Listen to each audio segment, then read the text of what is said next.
time. Awesome. One more time. Thank you. One last time. Straight ahead, perfect. Couple more. Oh, hey, you got it. Couple more. Couple more. And one last time. One last time.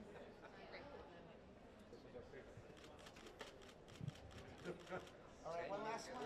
Thanks, guys. And one more time. Thank you.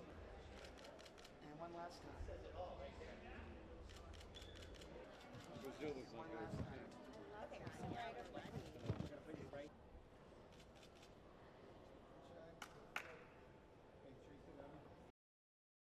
Surprise, really lucky. I mean, it's been a really good 10 years for us. It's, every director's career, dream career to have, to work with somebody as good as Keanu and the cast and crew that we have, and to have a product that people actually like and want more of. So, I don't know, it's pretty cool. Keanu always wanted to make a movie that, and with Dave at the time, our co-director, who couldn't be here tonight, but we just wanted to make a movie that we wanted to see in theaters. Just a fun action movie that had a little bit of surrealism to it, something that that people would get behind, and something that you could experience with a crowd. When you do see the movie, it was just another avenue to introduce an audience to the Rusko Roma, to the high table, to the mechanisms of the kind of world that we've tried to create through John Wick. And I think it fills in little pieces that people might have questioned during the first 2 or 3 John Wicks, but it's also given a different perspective on some of the thematics that we use throughout the films. It's always interesting when you write down themes and ideas and then you see the person for the first time come on a set in the wardrobe. And really it was, when they started shooting over in Europe, when you saw her come out and actually go through one of the action sequences, and she has to throw a somewhat surprised, well, I found very comedic line, and you're like, okay, she gets the tone, this is going to be a...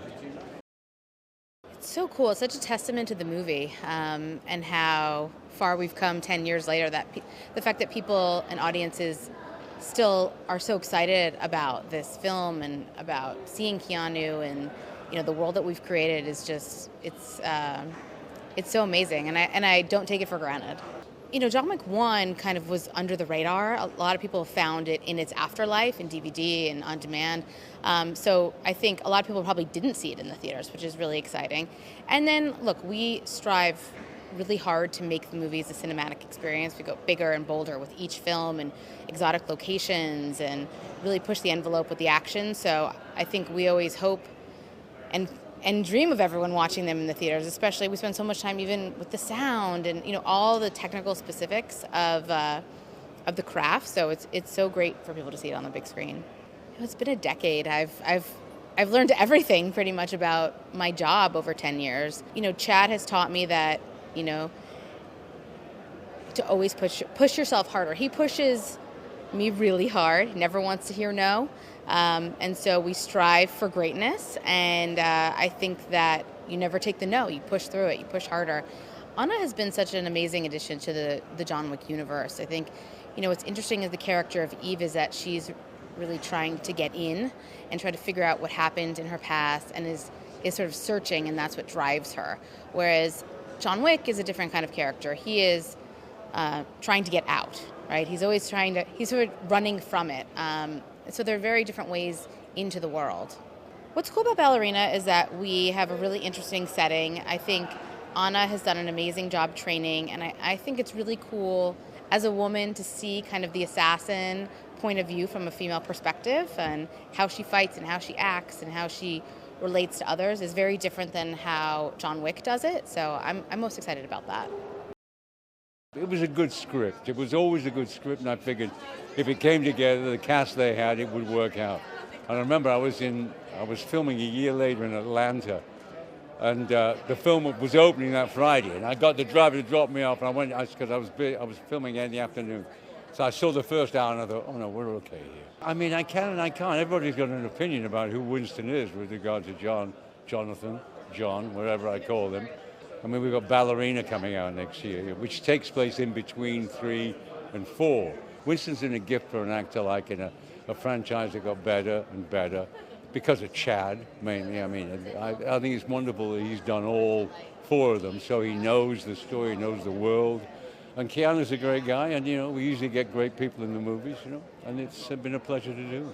I won't say more of the same because it can't be the same, but it'll be, we hope, as exciting and thrilling and another addition to the John Wick world. Anna was lovely to work with. Oh, it's really cool. It's really great that the film is having the opportunity to be seen on the big screen where it was made for. Being 10 years, time flies when you're having fun, and the whole John Wick, the first John Wick changed my life, and the whole series, it's been just such an amazing experience to be a part of these films. Yeah, I mean, early days, talking with Chad and Dave, the directors of John Wick, just really excited to be able to create what we had in our heads, like the vision for the film, and we love the script and the character and the world so much, and just everyone's enthusiasm to get a chance to create and work together. Yeah, it's such a lovely performance, and working with Anna, I've worked with her before, and so we had a really great working shorthand and trust, and she's lovely in the film, and the way that she does John Wick action is inspiring. I hope so. Yeah, I hope so. I mean, a lot of attention and care went into kind of its curation to be organically part of the world, and I thought they achieved that very successfully.